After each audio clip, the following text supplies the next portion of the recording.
Vamos aprender sobre a demografia da Europa. Espero que vocês estejam em casa, lavando bem as mãos e só com as amizades virtuais. Aquela campanha no Twitter lá de pega e passa, esquece aquilo, velho, tu vai ficar em casa. Esquece, deleta. Então olha só, o primeiro grande conceito sobre demografia é o seguinte: o país pode ser classificado como populoso ou povoado. Populoso, se ele tem um número total de habitantes grande, que a gente vai chamar de população absoluta. Esse país povoado a gente vai chamar de população relativa, que é a forma como ela se distribui pelo território. Um país pode ser populoso e povoado, e um país pode ser só populoso. Ou seja, como ficaria a demografia da Europa? Nós sabemos que a Europa tem 10 milhões de quilômetros quadrados e 750 milhões de habitantes. Como eu vou calcular isso? Presta atenção. Densidade demográfica é igual a população, aqui, população, pum, dividido por área, pum, que é igual a 75 habitantes por quilômetro quadrado.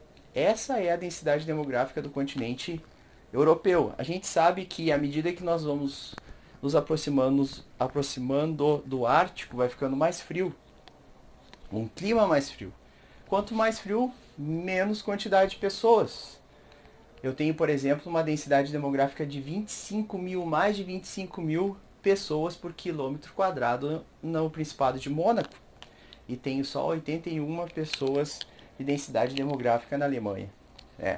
O clima e as condições socioeconômicas, eles dizem muito a forma como essa população vai se distribuir pelo território. Beleza?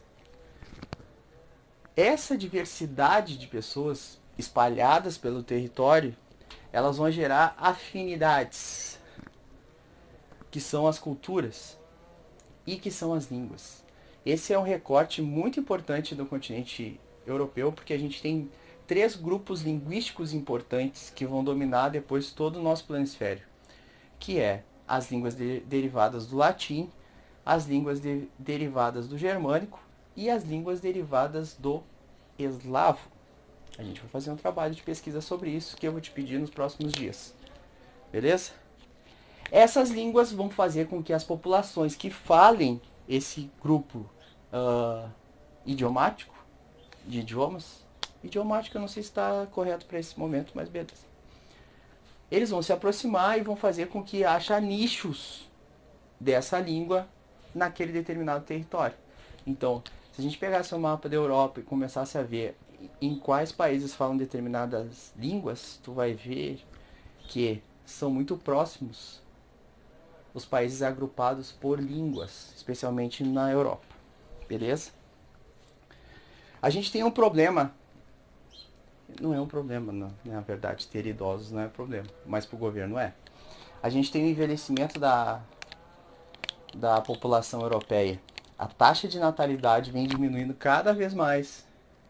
A taxa de reposição ideal para uma família, para manter equilibrada essa quantidade de pessoas no país, é de 2,1. Então tu repõe o pai e a mãe e o 1 aritmeticamente fica estável. Isso tem diminuído na Europa. Consequentemente, a população europeia tem diminuído. E tem se ficado mais exposto à população idosa. A população idosa hoje na Europa vive em média de 81 anos. Coloquei aqui para vocês. E o CV é negativo. O que é o CV? É o crescimento vegetativo. O crescimento vegetativo é um instrumento que a gente utiliza dentro da demografia de fazer a conta se esse país está crescendo ou não. Que é taxa de nascidos menos a taxa de mortalidade. Se eu tenho mais nascimentos, está crescendo. Se eu tenho mais mortalidade, está diminuindo. Beleza? A gente chama isso de crescimento vegetativo ou CV. Eu tenho um IDH muito melhor do que eu tinha há 50, 60 anos atrás. Pós-segunda guerra, isso melhora muito com as tecnologias advindas da guerra, né, para a sociedade e também a questão da saúde para a sociedade. E esse IDH fica elevado e eleva condições de vida da população. Consequentemente, a população vai viver mais, menos pessoas que nascem. Essa pirâmide etária vai ser maior em cima do que no meio, que é onde sustentam, que é o que eu fiz aqui. Embaixo, a base, eu tenho os filhos. No meio, eu tenho o pessoal que trabalha, que a gente chama de PA, que é a população economicamente ativa. E em cima, eu tenho as pessoas idosas que necessitam da reforma da Previdência, não, da Previdência. Beleza? Esse IDH que eu tenho aqui, que é bom, no leste europeu não é tão bom assim.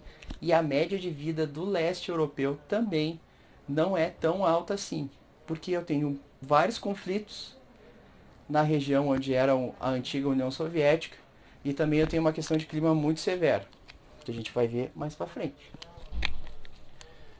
Tem um problema especificamente na Europa, que é o seguinte: os trabalhadores rurais são de maioria idosa.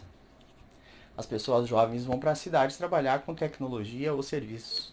Quem é que vai substituí-los no campo? Essa é a grande incógnita. Para essa população extremamente idosa, é preciso ser feita a reforma da Previdência. E aí a gente tem um contraste de protestos, porque a reforma da Previdência sempre vai ter o descontentamento de alguém, de alguma classe. E aí a gente tem os protestos como aconteceram na Grécia, na Espanha, na França. Só vocês dar um Google aí, vocês vão ver várias reportagens sobre vários protestos violentos, inclusive, sobre este fato. Beleza? Mais ou menos é isso. Espero que vocês fiquem em casa.